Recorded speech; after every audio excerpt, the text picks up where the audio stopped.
श्रद्धाशील बंधुओं एवं श्रद्धाशील बाप,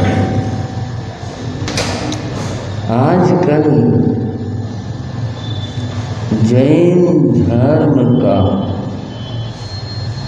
एक विशेष पर्व चल रहा। उस पर्व का नाम है नवपद आराधना। यह जो पर्व है यह 9 दिनों तक मनाया जाता। इन 9 दिनों में नमोकार महामंत्र के 5 पद और 4 गुण पद, ये दोनों मिलाकर इनकी संख्या 9 होती है। इन 9 की आराधना क्रमशः एक दिन की जाती है।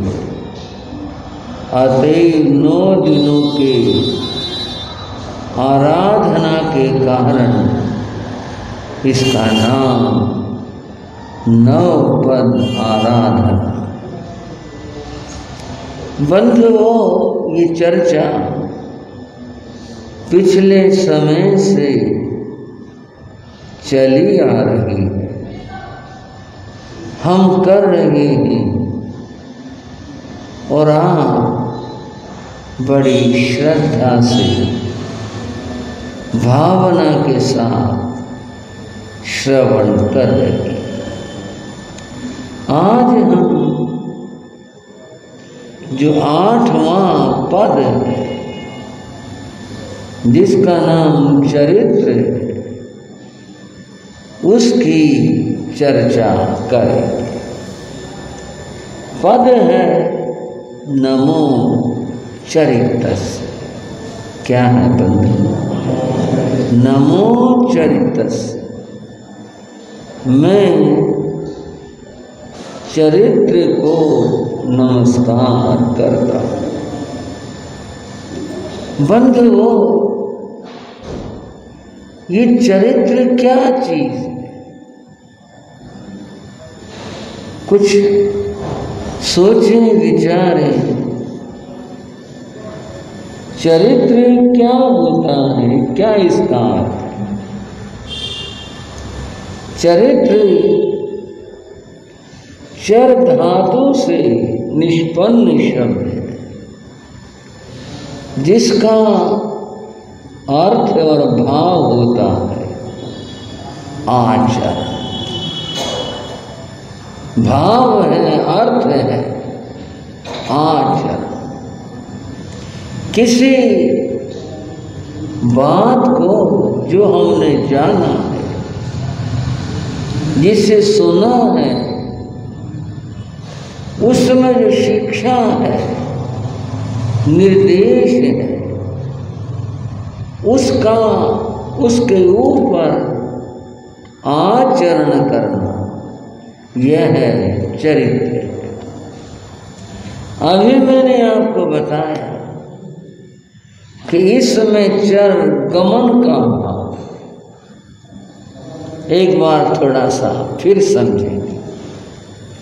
आचरण शब्द, चरित्र का जो भाव है वो है आचरण। क्या है भाइयों? आचरण।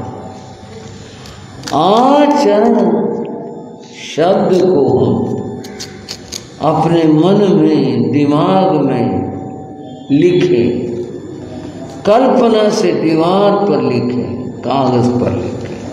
आचरण। आचरण में क्या है? उपसर्ग सहित चरण यानी पांव। सम्यक प्रकार से चरण पांव का रखना, यह आचरण का अर्थ है। भाइयों, कैसा रहा? हुई ना आनंद की बात कि आचरण क्या चीज है? आचरण करो, आचरण करना चाहिए, आचरण ऐसा है।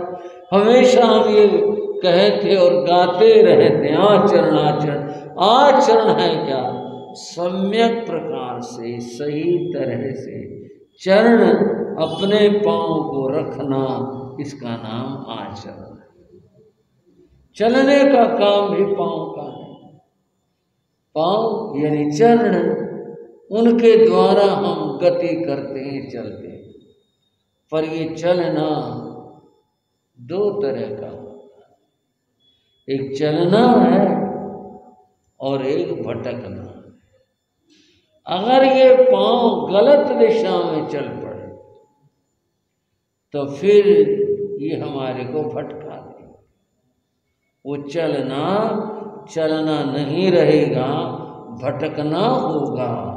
और यदि सही दिशा में, सम्यक दिशा में, जो हमारा लक्ष्य है, जहाँ हमने पहुँचना है, जाना है, उस दिशा में अगर हम चलते चलें, उधर पांव रखते चलें, तो अपने लक्ष्य के ऊपर हम पहुँच जाए। तो आचरण का अर्थ हुआ अपने चरण को सम्यक प्रकार से रखना, स्थापित करना, सही दिशा में चलना, ये आचरण। बंधुओं, जिसका आचरण ठीक है उसका जीवन ठीक है, और जिसका आचरण ठीक नहीं है उस व्यक्ति का जीवन कभी ठीक नहीं होगा।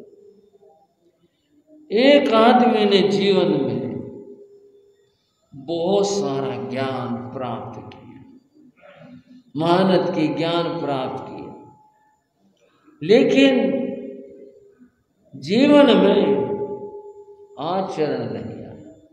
अर्थात वो जो ज्ञान पढ़ा था, ज्ञान सीखा था, उसमें जो बात बताई गई थी उसके ऊपर आचरण नहीं किया, तो आचरण के अभाव में वह ज्ञान शून्य हो जाता है, निरर्थक हो जाता है। ये ज्ञान का और आचरण का, इनका बहुत परस्पर में, आपस में, दोनों का एक दूसरे में बहुत बड़ा योगदान और सहयोग होता है। अगर ये दोनों ना मिले तो लक्ष्य प्राप्त नहीं हो सकता। पुराने संत एक बड़ा अच्छा उदाहरण दिया। दो मित्र थे,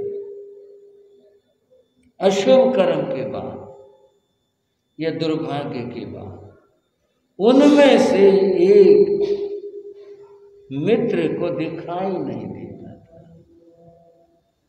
लोक भाषा में वो अंधा था, दिखता नहीं। वैसे शरीर उसका ठीक था, स्वस्थ था। दूसरा जो मित्र था उसके भी पुण्य की कमी थी, और कमी क्या थी?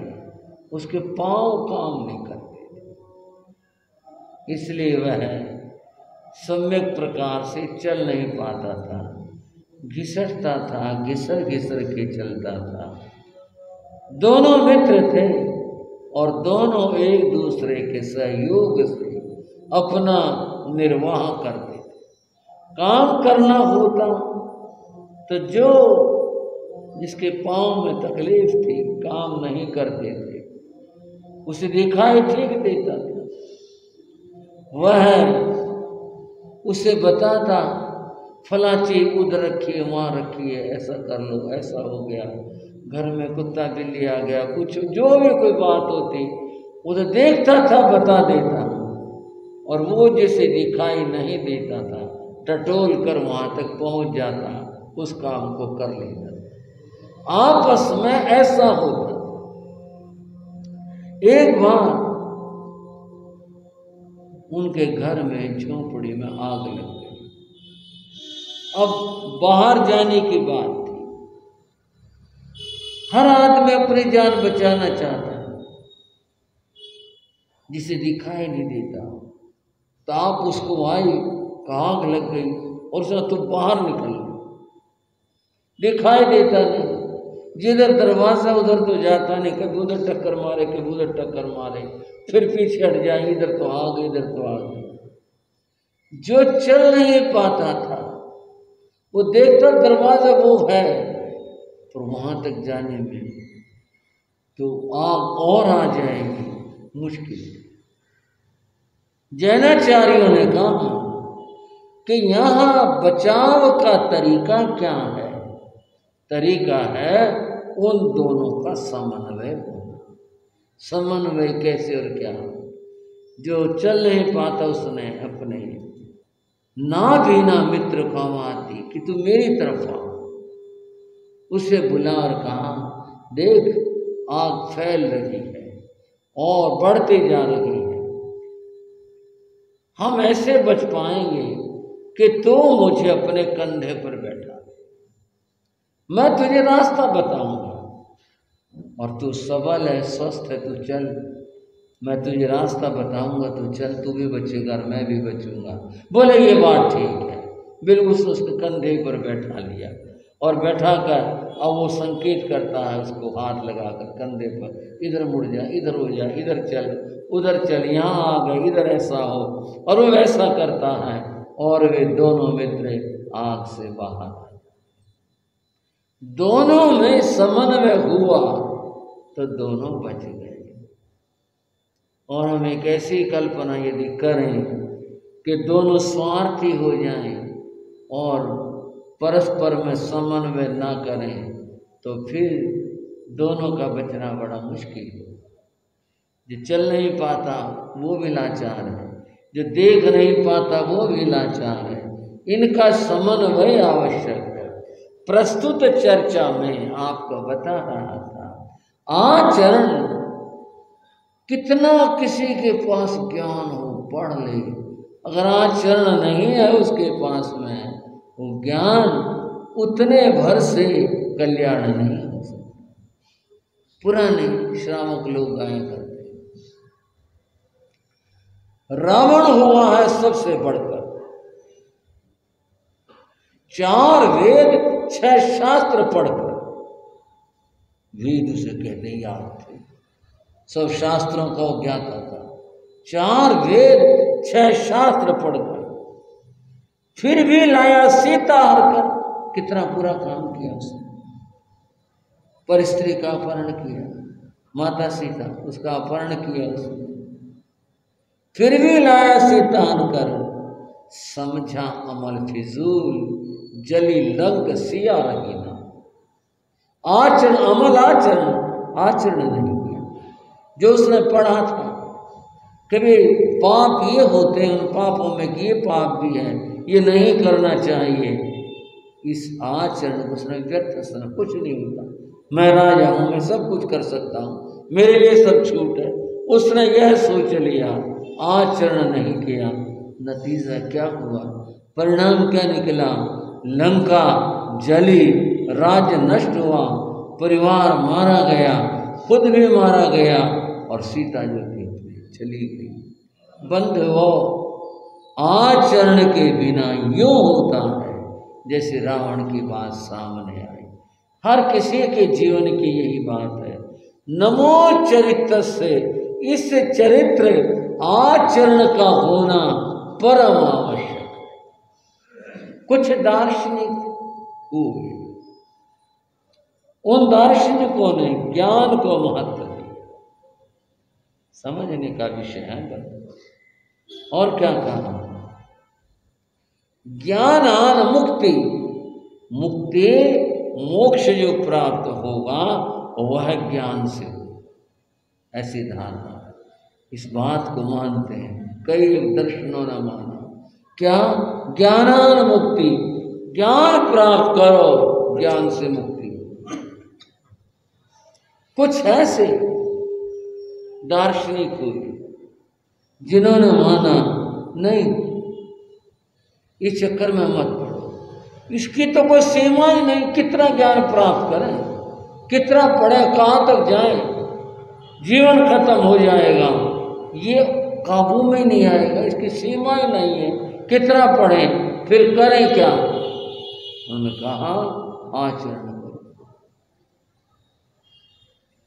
स्वर्ग कामो यदि, स्वर्ग की इच्छा है, स्वर्ग चाहते हो, बस यज्ञ करो, आचरण करो, जो वेद में बताया वो करते चलो।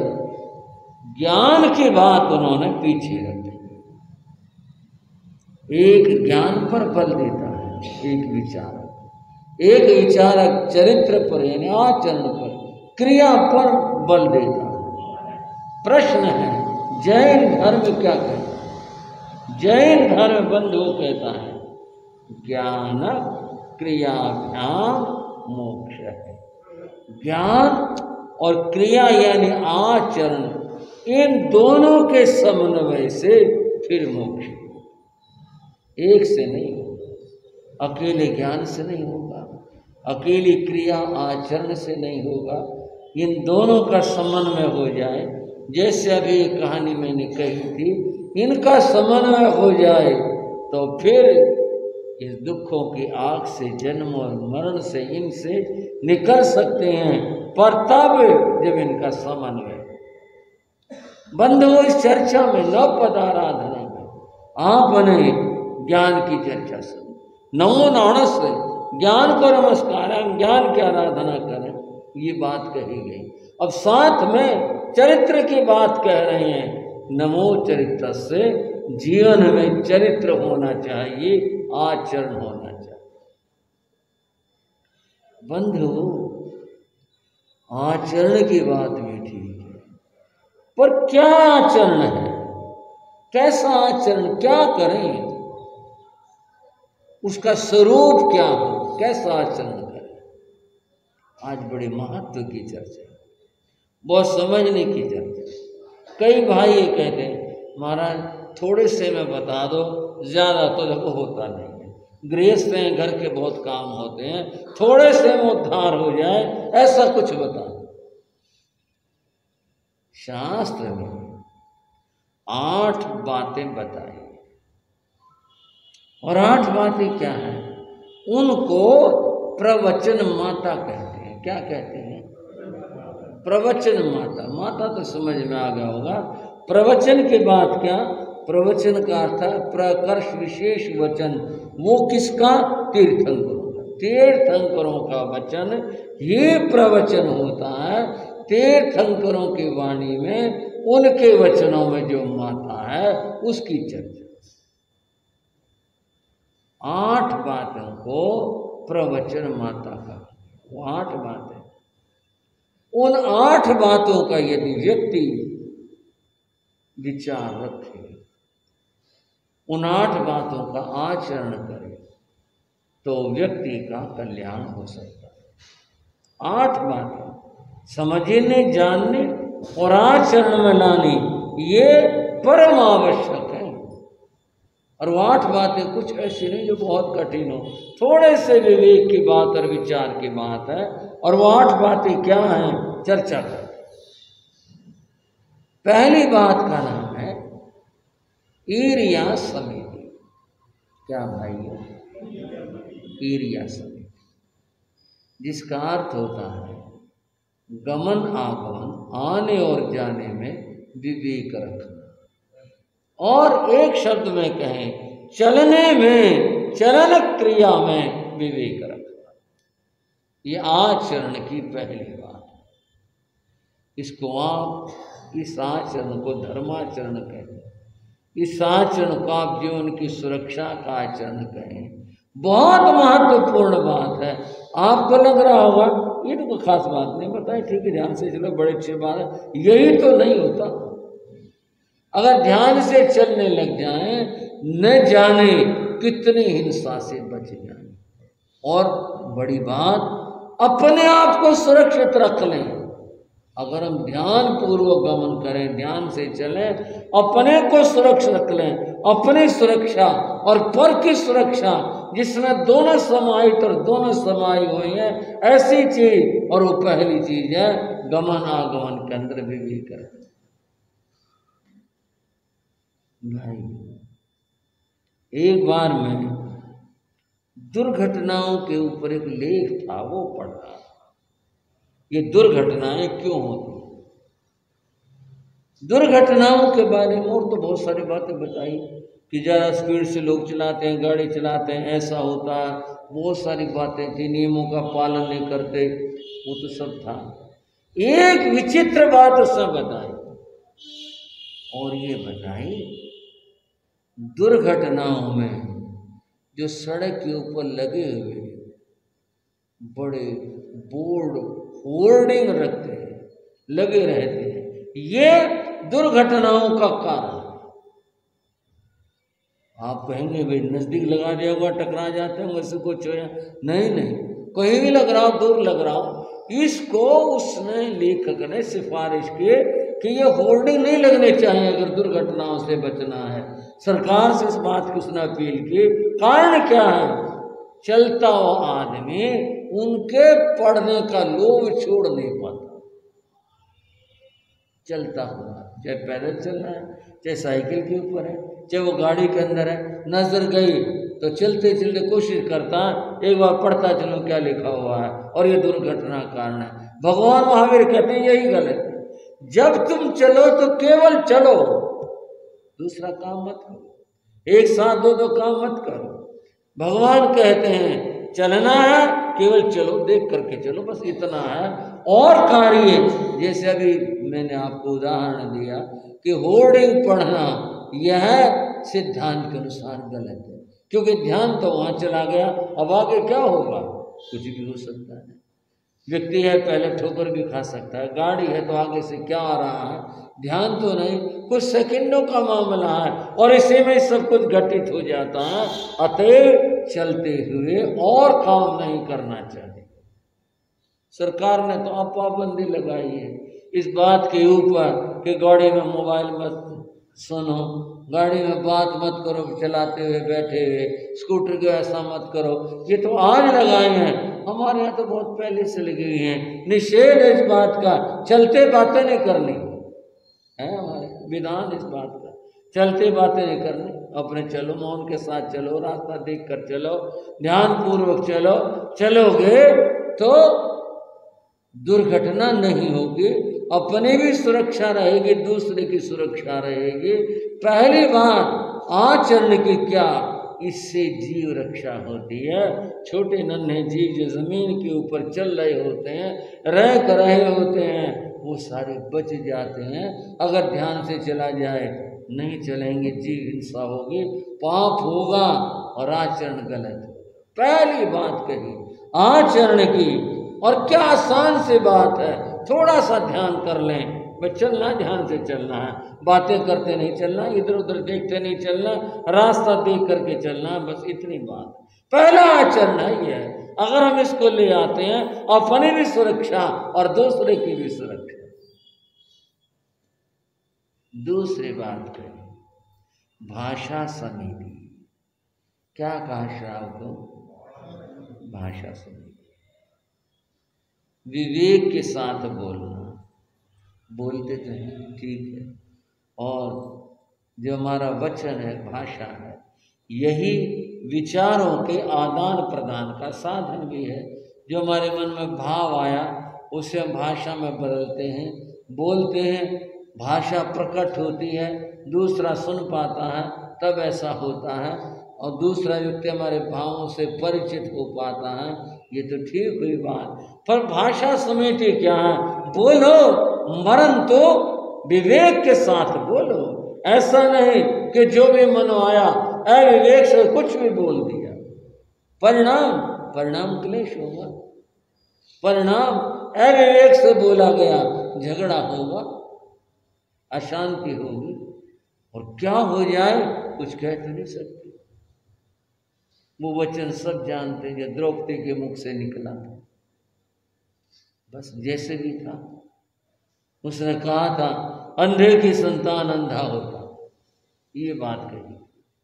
अब ये वचन कितना भयंकर सिद्ध हुआ। दुर्योधन को बोला गया ये वचन, उसको चुभा, और उसने प्रतिज्ञा कर ली, इसने मेरा अपमान किया घर बुला करके, और मैं इसका अपमान भरी सभा में करूंगा। बंधुओं, मन में ग्रंथि लगी, गांठ लगी, बदले की भावना आई कि मैं इस बात का बदला लूंगा, एक वचन ही दूंगा। इसलिए सोच कर बोलना चाहिए।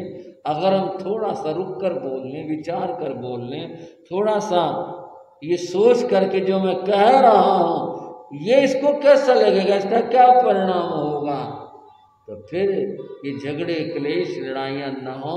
अगर विवेक के साथ बोली जाए, अपनी वाणी ऐसी हो तो कितना अच्छा। कैसी वाणी नहीं बोलनी है, शास्त्र ने बताया, कर्कश, कठोर, पीड़ाकारी, दूसरे को पीड़ा देने और दूसरा का मन दुखाने वाली, पीड़ा पहुंचाने वाली, आपस में दूरियां बढ़ाने वाली ऐसी भाषा नहीं बोलनी चाहिए। प्रेम और प्यार की भाषा बोलो। प्रेम और प्यार की भाषा दूसरे को अपना बना लेती है और दूरी को समाप्त कर देती है। अगर कर्कश और कठोर भाषा बोल दे, अपना ही भाई, अपना पड़ोसी, अपना मित्र, अपना सगा इस भाषा के कारण से दूर हो जाते, अलग हो जाते हैं। सुखी जीवन चाहिए, सबको चाहिए, सब सुखी होना चाहते हैं। विवेक से बोलना शुरू करो, आचरण है, भाषा संबंधी आचरण है। विचार के साथ में बोलेंगे तो फिर क्लेश नहीं होगा, झगड़ा नहीं होगा, जीवन सुखी रहेगा, कितना अच्छा हो। आचरण की बात है। तीसरी बात बताएं, ऐशना समेति, भोजन के बारे में बहुत विवेक रखने की जरूरत है। कैसे? जो भोजन व्यक्ति कर रहा है वो स्वाद के लिए कर रहा है या पेट भरने के लिए कर रहा है, कैसे कर रहा है? अगर वो स्वाद के लिए खा रहा है तो फिर परिमाण नहीं रह पाएगा। अगर स्वाद के लिए खा रहा है, मुझे कितना खाना है, इसका जो परिमाण है वो नहीं रह पाएगा। फिर तो यह है कि जितना ठूसा जा सके खाते चलो, खाते चलो, फिर तो ये प्रवृत्ति होगी और नतीजा क्या होगा? नतीजा होगा अपना स्वास्थ्य खराब होगा। मनुस्मृति में गजब की बात है महर्षि मनु, और क्या बात कही? यात भ्रियेत जठरम तावत सत्वम में देहि नाम, जहां तक पेट भरे उतना भोजन करना ही देहधारियों के लिए उपयुक्त है।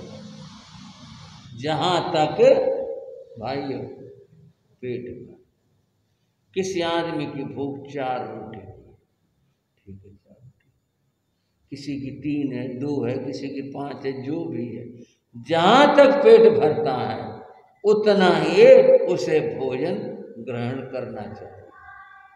और यदि भूख से कोई ज्यादा खाए, भाइयों समझना मनुस्मृति की बात को, क्या कहा महर्षि मनु ने?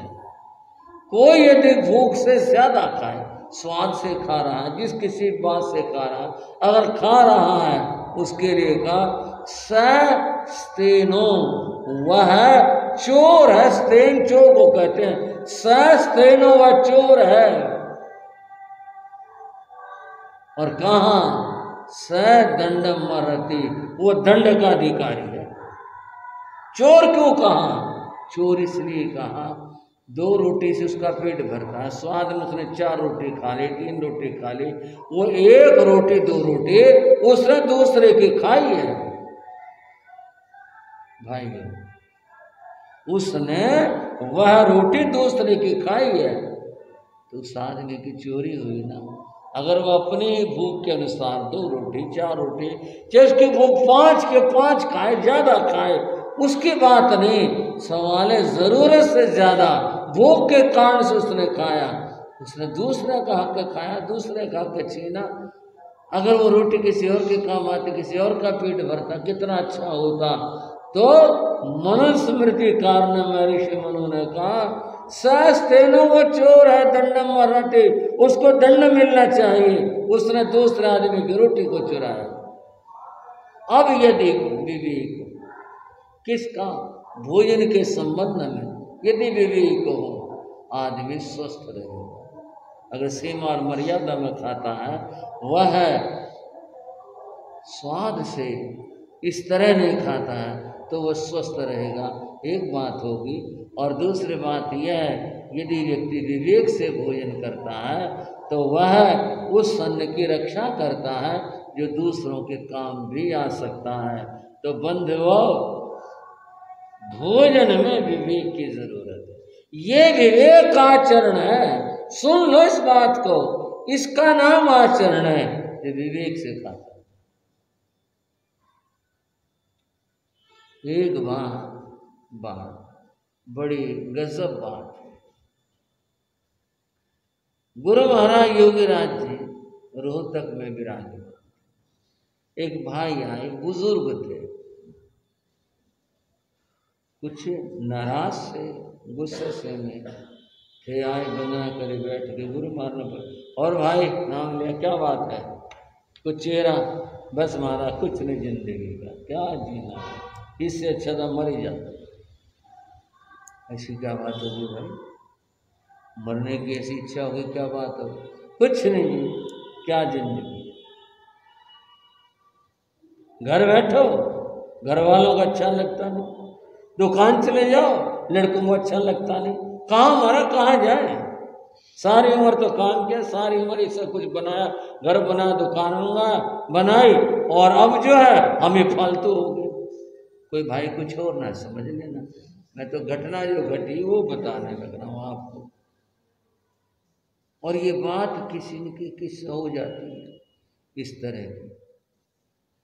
गुरु महाराज ने उसकी बात सुनी और आप आश्चर्य करोगे, क्या महामनीषी गुरु थी, क्या अद्भुत बात थी। कहने लगे थोड़ी मेरी बात मानोगे? बोले हाँ जी महाराज, क्यों नहीं, गुरुओं की बात न मानेंगे तो किसके मानेंगे। गुरु महाराज बोले दो नियम ले ले। क्या जी? एक तो भोजन मौन के साथ करना। उन्होंने फरमाया, कहा, जबकि कोई बात नहीं, उसने अपनी बात दुख की बताई थी। गुरु महाराज ने समाधान कहाँ बताया? भोजन मौन के साथ करना। इसमें ये डाल दो, इसमें ये कर दो, ये कर दो, ये ला दो, बोले कुछ नहीं, जो रख दे चुपचाप बस वही कर ले। भोजन करने के बाद में कभी टिप्पणी नहीं करना। सब्जी बड़ी स्वाद बना रखी थी भैया, आधा कुछ नहीं, नमक ही डालना भूल के, बताओ क्या बताएं, क्या खाएं, आगे उठ करके ये कुछ नहीं, बस जो मिल जाए उसे खा। बोला जी है तो मुश्किल। बोले मुश्किल तो है पर करके देखो। दूसरे ये दुकान जाओ, कभी दखल नहीं देना काम में।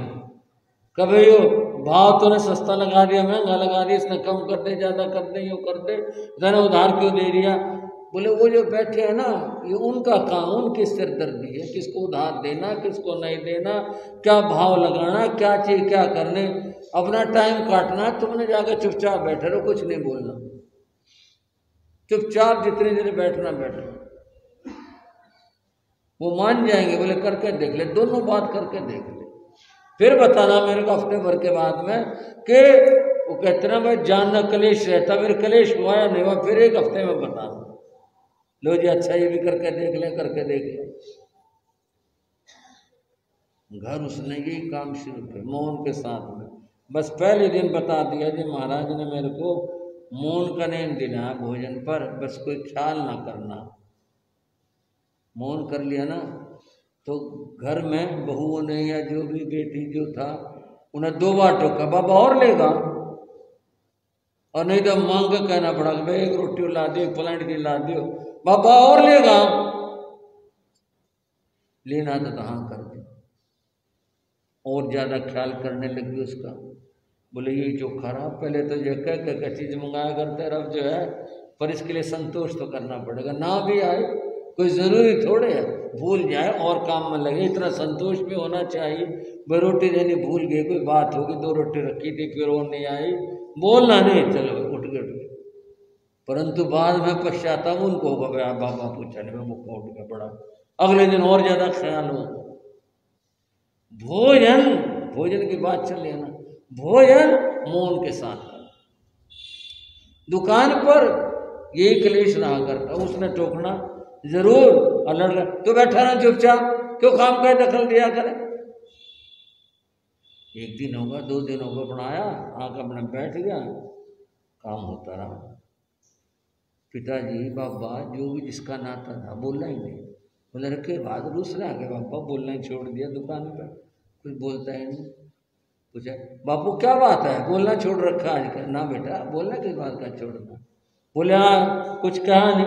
बोले मैं मेरा काम ही नहीं, मैं क्या कहूँगा, तुम्हारा काम है, तुम समझदार हो, अपना अच्छा भला बुरा तुमने बाबू तुम्हें बता दिया कर।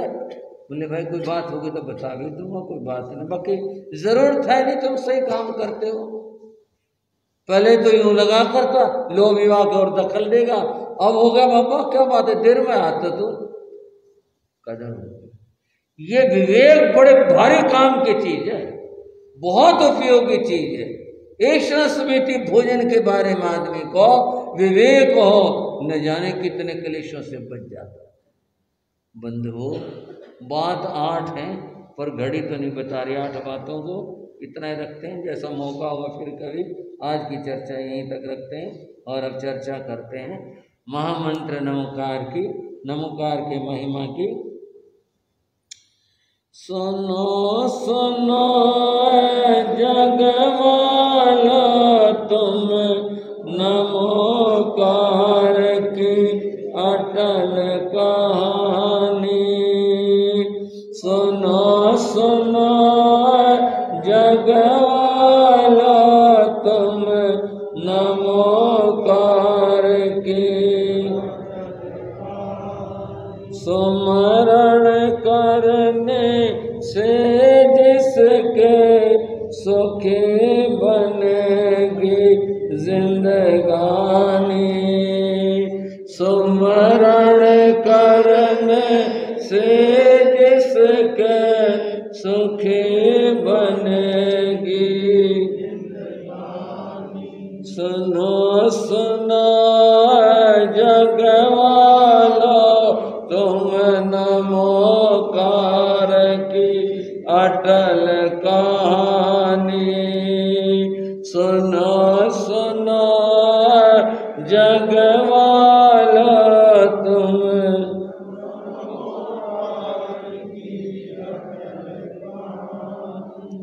पुण्योदय से वन में एक दिन मुनि दर्शन सौभाग्य मिला। मुनि दर्शन कर मैं ना हर्ष हृदय कमल भी खिला खिला। हाथ जोड़ वंदन कर बोले गुरुवर करुणा बरसाओ। किस कारण से हुआ ये सब कुछ, कुछ तो कृपा कर बतलाओ। आपके मंगल मैं वचनों से ही होगी अब तो आसानी। सुनो सुनो जगवालो तुम नमोकार के अटल कहानी। सुनो सुनो जगवालो तुम नमोकार की। आप सुन रहे, मैंने सुंदरी ने अपनी सास से कहा माता जी अब यहां से चलो। कारण भी बताया कि यहाँ सब मेरे परिचित है, लोग मुझे देखने मिलने के लिए आएंगे, सब अपने अपने समझ से बात भी करेंगे। कोई मेरे पिता की निंदा करेगा, कोई पति की करेगा। मैं निंदा सुनना नहीं चाहिए। यहाँ से चल दो, यही समाधान। ठीक है बेटे, चल दो। और वह पूरा कुष्ठियों का जो समूह था वहां से चल दिया। जंगल जंगल यात्रा कर रहे, लंबे जंगल होते, जंगल में ठहर जाते, जंगल के फल खा करके पेट भर लेते। और आगे कोई गांव आ गया, वहां डेरा डाला, वहां से चल दिए। ऐसे उनकी यात्रा चल रही थी। एक जंगल से गुजर रहे थे। उस जंगल में एक मुनि, जो महान मुनि थे, तप आराधना करते थे। उनके मास खमन का 1 महीने के महान तप का पारण था। वे मुनि अपने स्थान जहां भी वो रुके हुए थे वहां से निकले थे नगर गांव की ओर, भिक्षा के लिए, आहार के लिए जा रहे थे। सामने से मुनि आए। मैना सुंदरी कमल प्रभा आगे आगे थी। उनके साथ में उम्बर राणा था, पीछे सारा उनका दल था। सामने से मुनि को आते हुए देखा। मैना सुंदरी जानती थी कि ये मुनि है, संत है। मुनि को देखकर जैसे वो समीप आई, तत्काल ले रुकी। पूरा का पूरा जो पीछे दल था वो भी रुक गया। और मैना सुंदरी ने बड़ी भक्ति के साथ में गुरु वंदन कर चुकी, हाथ जोड़ के खड़ी थी। मुनि दिव्य दृष्टि संपन्न है। उन्होंने देखा ये कैसे, क्या ये बहन, इसके साथ ही दूसरे महिला है, और पीछे इतना बड़ा दल कुष्ठी लोगों का। कुछ थोड़ी बात सामान्य आदमी तो समझ नहीं पाया, क्या मामला है भाई, इन स्त्रियों का इनके साथ क्या मतलब, ये कोड़ी है इनके साथ ही, ये स्त्रियां क्यों इनके साथ में, क्या बात है। मुनि ने दृष्टि डाली। मुनि अभी कुछ होने से पहले मैना सुंदरी बोली, गुरुदेव कुछ कृपा, हम लोग दुखी, हमारे ऊपर कुछ कृपा करो, आप तो करुणा सागर, कुछ कृपा करो। इस प्रार्थना पर मुनि की प्रतिक्रिया, मुख मलिन लख मुनि वर बोले, कृत कर्मों की माया है। कर्मों की बात, ये सब कर्मों की बात है। ये बेचारे ऐसे कृत कर्मों को भोगे बिन तो कोई नहीं बच पाया है। ओल तप के करो साधना, बोलो ओल तप के करो साधना, 5 9 पद का तुम जाप करो, कर्म निर्जरा होगे इससे यूं अपने संताप हरो। गुरु वचन पर श्रद्धा रखना, फिर से जगेगी पुण्यवानी। सुनो सुनो जगवालो तुम, नमोकार के अटल कहानी।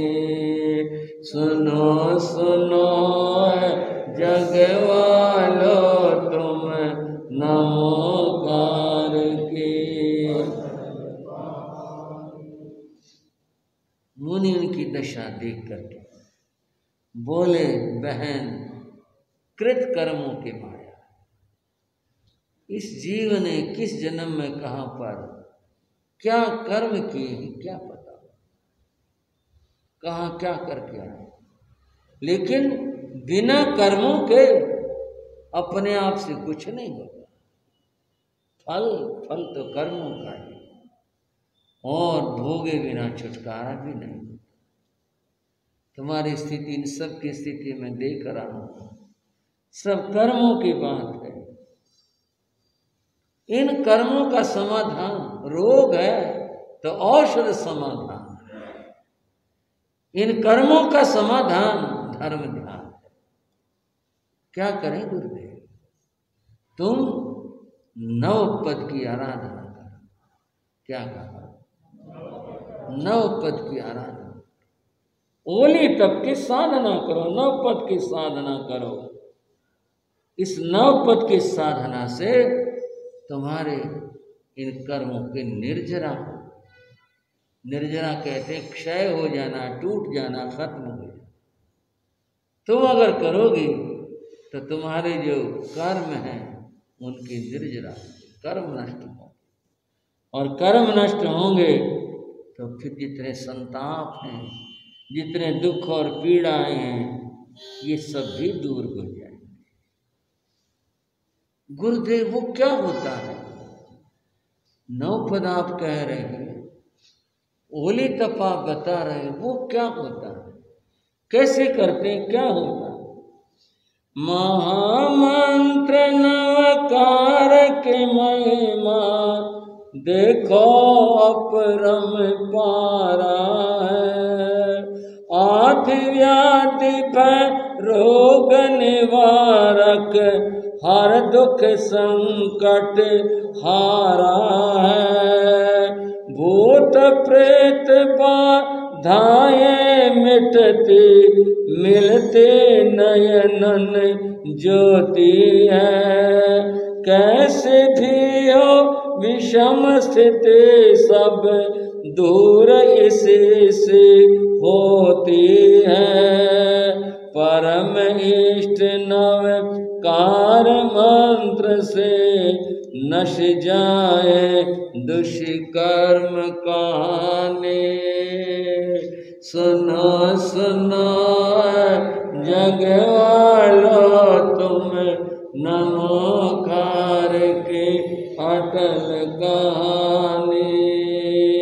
सुनो सुनो जग वालो तुम नमोकार के अटल कहानी। बहन, नमोकार की आराधना, इसकी तो महिमा अपरंपार है। इसकी आराधना से आदि व्याधि भय रोग सब दूर होते हैं, दुख संकट सब मिट जाते हैं, ऊपर की बाधाएं दूर हो जाती हैं, और आंखों को ज्योति मिल जाती है। कैसा भी कष्ट हो उसका निवारण होता है अगर श्रद्धा के साथ में कोई महामंत्र का सुमरण करो। देखो सुनो, पार्श प्रभु ने नाग युगल को, हाँ जी, किसको? नाग। इसलिए सब गाते हैं, सब कहते हैं, तुमसे नाग लगन ले लो अपनी शरण, पारस प्यारा मेटो जी संकट हमारा, मेटो जी संकट। पांच प्रभु ने नाग युगल को नमोकार सुना, और इस महामंत्र की महिमा वे देह तज कर स्वर्ग में धरणेन्द्र पद्मावती नाम से देव और देवी बने। सो माँ ने जब मंत्र ये ध्याया, नाग गले का हार बना। सेठ सुदर्शन ने जब ध्याया, सूले का भी ताज बना। सती सीता के अगन परीक्षा, कमल बना अरु बरसा पानी। सुनो सुनो जगवालो तुम, नमोकार की अटल कहानी। सुनो सुनो जगवालो तुम, नमोकार की। सुमा सती ने नमोकार पढ़ करके उस घड़े में हाथ डाला था जिसमें काला फलियर रखा गया था, और वह फूल की माला बन करके निकला था। शेर सुदर्शन को सूली पर टांगने का आदेश दिया था और उसे सूली पर चढ़ाया गया था। सूली सिंहासन पर। सुभद्रा सती ने छलनी से पानी निकालकर कच्चे धागे से नमोकार की महिमा से कर दिखाया। महासती सीता ने नमोकार पढ़कर अग्नि पर पांव रखा था, कमल बन गया, जल कुंड बन गया, अग्नि शांत हो गई, सब कितना सुखपूर्ण। ऐसी महामंत्र की महिमा, इतनी महिमा है इसकी आराधना करोगी तो सब कष्ट दूर हो जाएंगे। तुम इसकी साधना करो। समझा मैना सुंदरी ने इसके महत्व को मन में धारण कर लिया। गुरुदेव में जरूर करूँगी इसकी साधना, और 9 दिनों तक तप करना है, आयम्बिल तप करना है। विधि बताई, आपकी आज्ञा में जरूर करूँगी। मुनि उपदेश आशीर्वाद देकर चले जाते हैं। मैना सुंदरी ने कहा, माता जी अब मेरा मन है हम यहाँ जंगल में ठहरे, यहीं रुक जाएं कुछ दिन, और जंगल के फल पात ये खाकर गुजारा कर लो तुम, और मैं अपनी तपस्या कर लूँ। वह उस जंगल में, माता ने कहा ठीक है बेटी, जो तुझे अच्छा लगे, अगर तू ठीक समझती तू कर ले। और वह तप आराधना करती है। क्या हुआ इसका फल, इस महान तप का फल, इसकी चर्चा कल होगी। आज इतना ही।